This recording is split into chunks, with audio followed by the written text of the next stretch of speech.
욥기 15장 26절부터 35절까지 말씀입니다. 엘리바스의 이야기가 계속되고 있습니다. 어떤 얘기입니까? 지금 욥을 엘리바스가 계속 공격하는 거예요. 16장을 가서 보시면 알겠지만 그 엘리바스의 이야기 하나하나에 욥이 크게 상처를 입습니다. 이왕 말을 해줄 거면 상처를 주지 말아야죠. 근데 자기 딴에는 엘리바스가 좋은 소리 한 거예요. 근데 여러분 가만히 보면 좋은 소리가 아니라 이와 같은 저주가 없어요. 다 지금 죽어가는 사람 앞에 아무리 그가 나쁜 사람이라고 해도 그렇게 말할 수는 없는 거예요. 근데 욥은 그렇지 않잖아요. 욥의 친구라고 하면 욥이 어떤 사람인지 최소한 알았어야 되지 않겠어요? 근데 그냥 그 욥의 가슴에 이렇게 대못을 박을 수가 없어요. 여러분 사실 모르는 사람이 여러분들에게 막 이 소리하고 저 소리하면 못 들은 척하면 그만이지만 어느 때가 가장 서운해요? 아는 사람, 가장 가까운 사람, 이런 사람들한테 여러분들이 이런 얘기를 들으면 그게 얼마나 큰 상처가 됩니까? 지금 그런 경우에요. 26절 보면 그는 목을 세우고 방패를 들고 하나님께 달려드니, 원문이 이렇습니다. 그는 애를 향하여 목을 세우고 두꺼운 그의 방어용 손방패를 들고 달려드는구나. 이게 지금 말이죠. 미쳤다는 거예요. 세상에 사람이 덤빌 데가 없어서 하나님께 덤벼요. 그래서 하나님께 목을 이렇게 이 목 뒤죠. 목 뒤를 빳빳하게 세우고, 이 방패는 여러 종류가 있는데 이 손방패가 있습니다. 이 손방패는요, 자기 자신을 보호하는 개인의 호신용 방패거든요. 그 방패를 말이죠, 얼마나 급했든지 이렇게 방패를 옆으로 세워가지고는 상대를 찍으려고 막 달려드는 거예요. 욥아, 너는 지금 하나님께 그렇게 하는 것이다. 지금 그렇게 말하고 있는 겁니다. 이 얼마나 퍽퍽한 노릇입니까? 우리는 여지껏 지금 욥기 15장까지 왔는데 욥이 한 번도 하나님을 향하여 대든 적 없죠? 우리 성경의 어떠한 그 번역의 문제 때문에 막 원망하고 불평하는 투로 들렸지만 사실 가만 보면 그게 아니었죠. 자, 27절 보십니다. 그의 얼굴에는 살이 찌고 허리에는 기름이 연기었고, 원문이 이렇습니다. 정말이지 그의 얼굴은 개기름이 번지르르하고 과도할 정도로 기세가 등등하구나. 욥이 지금 그래요? 욥이 지금 죽을 날만 기다리는 사람처럼 수척해지고 온몸이 다 헌대를 나르며 견딜 수 없어서 번민하고 절규하고 그야말로 크게 낙심하고 좌절하여 있는 상태인데, 그런 자에게 지금 이게 말이나 되는 소리입니까? 그의 얼굴에는 개기름이 번지르르하고 과도할 정도로 기세가 등등하구나. 여기 지금 우리 성경에서는 허리에는 기름이 연기었다 그렇게 되어 있는데, 이 허리라고 하는 것이 이 기세, 힘 이런 뜻이 있고요. 그 다음에 여기 엉기었다라고 표현을 했는데 이거는 이제 의역을 한 거예요. 이 엉기었다는 표현은 아주 넘친다, 분에 넘친다 이런 뜻을 갖고 있는 히브리 말이거든요. 그래서 과도할 정도로 기세가 등등하다 이렇게 번역을 해야 맞고 또 어법으로도 통합니다. 자, 28절 그는 황폐한 성읍 사람이 살지 아니하는 집 돌무더기가 들 곳에 거주하였음이니라. 원문이 이렇습니다. 하지만 그는 폐허가 된 도시들에 거주할 것이니 누구도 살지 못하는 주거지들이며 퇴적물들만 쌓일 곳으로 준비된 곳들이로다. 하나님께 덤비는 사람은 말이죠, 여기 보면 도시가 한 도시가 아니에요. 여러 도시.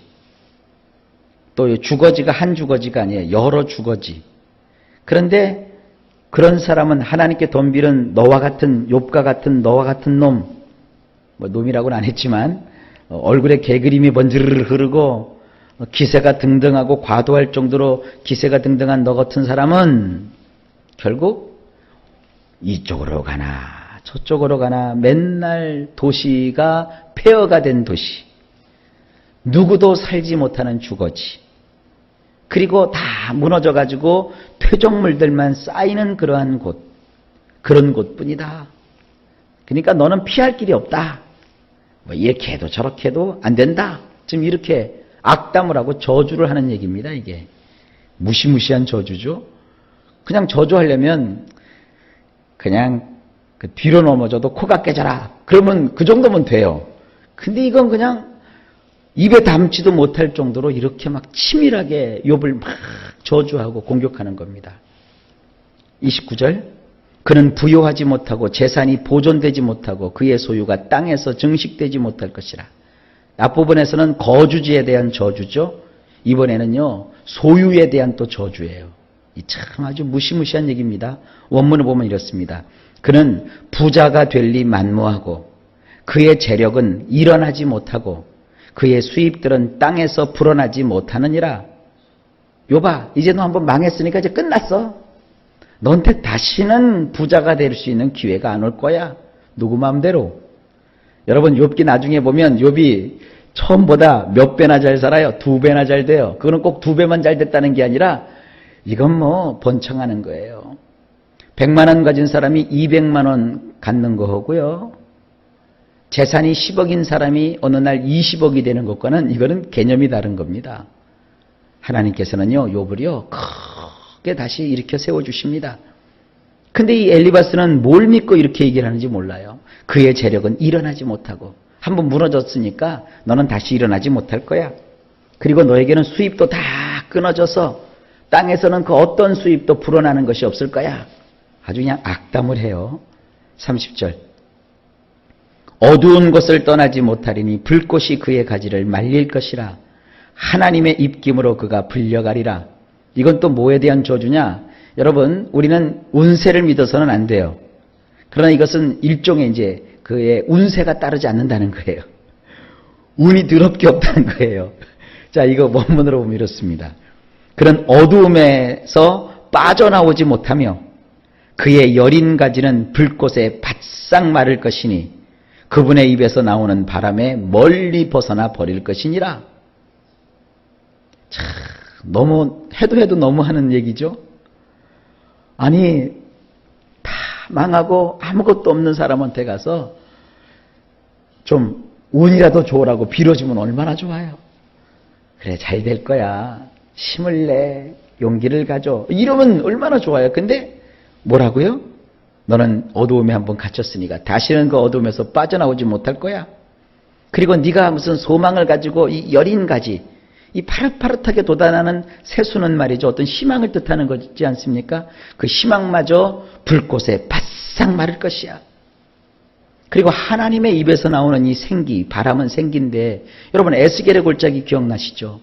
마른 뼈다귀가 있는 그 골짜기에 에스겔이 하나님의 말씀, 여호와의 말씀을 선포하니까 하나님의 그 기운이, 그 생기가 어디서부턴가 와서 그 마른 뼈다귀를 다 살려놓잖아요.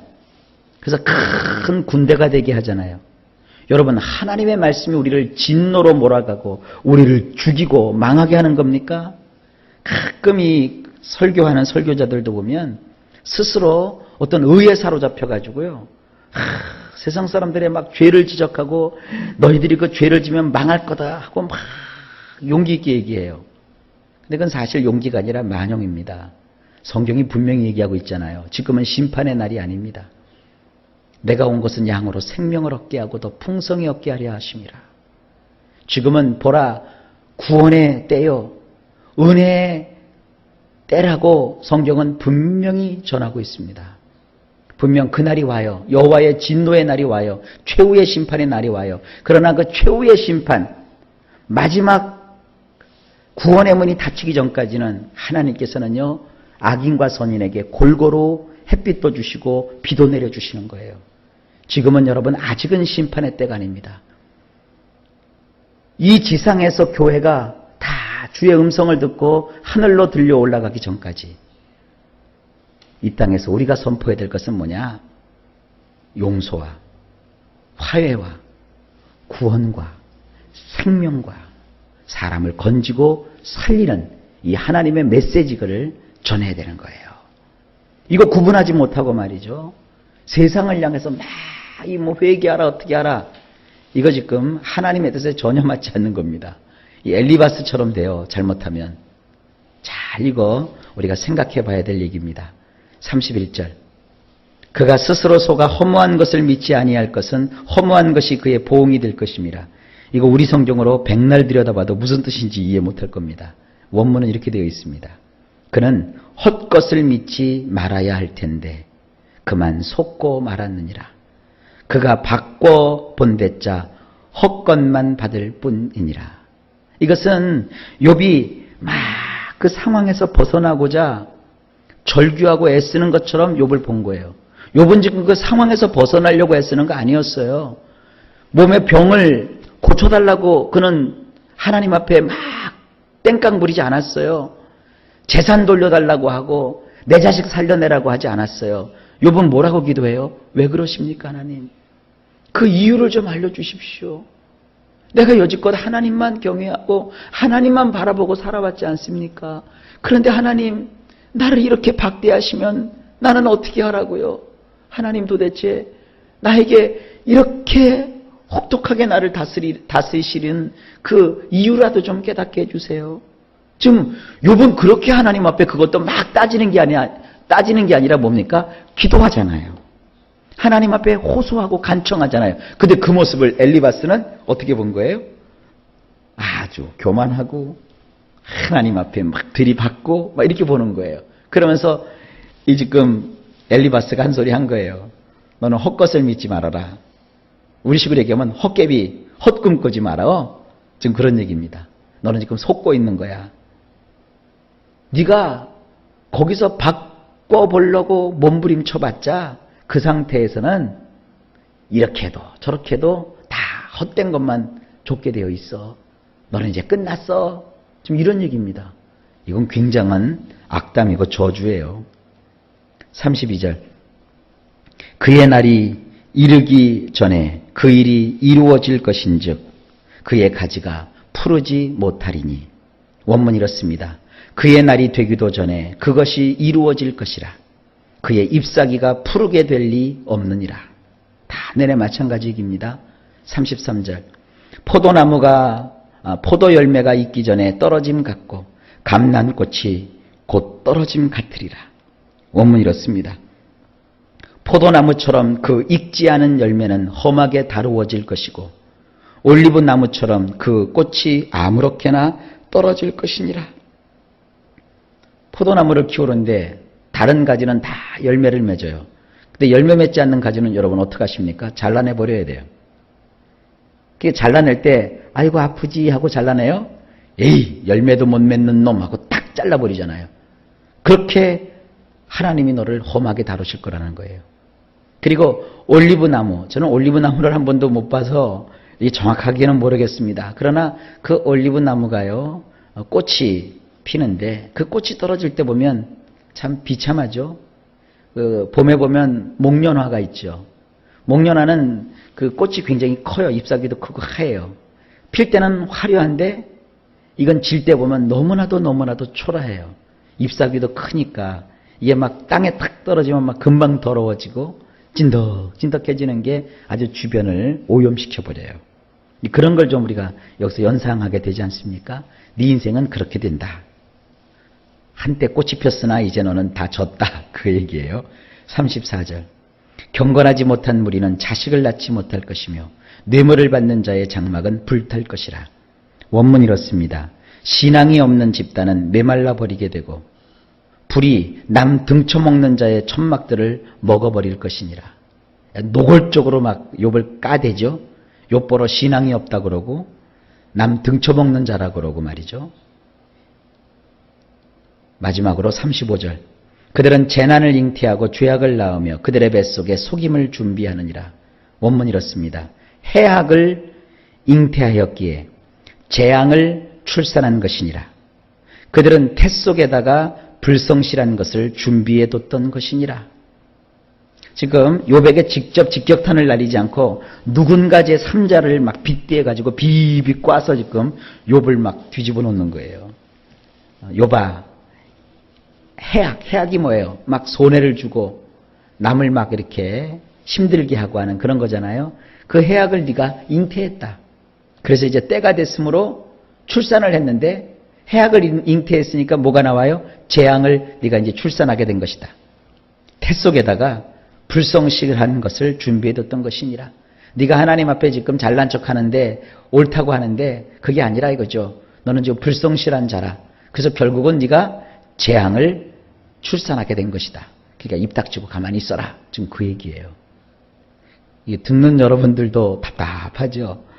이 본문 보면서 참 많이 답답했어요. 이게 새벽이 아니고 한 2시간, 3시간 설교할 수 있는 것 같으면 이거 그냥 몽창 몰아가고 쫙 한마디로 해버리고 욥의 이야기로 피날레를 딱 장식할 텐데 그냥 새벽이니까 조금씩 몇 구절씩 우리가 이렇게 나누어서 보고 있는 것입니다. 그러니까 쭉 연결해서 이 욥을 보실 수 있기를 바랍니다. 여러분, 모든 어려움이 다 죄악 때문은 아니라고 하나님이 말씀하고 계십니다.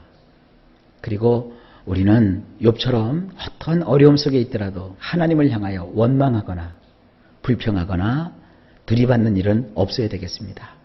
그리고 욥의 세 친구처럼 어리석게 함부로 남을 판단하고 평가해서 공격하고 비난하고 또 그로 하여금 길을 팍 꺾어놓는 그런 일도 해서는 안 됩니다.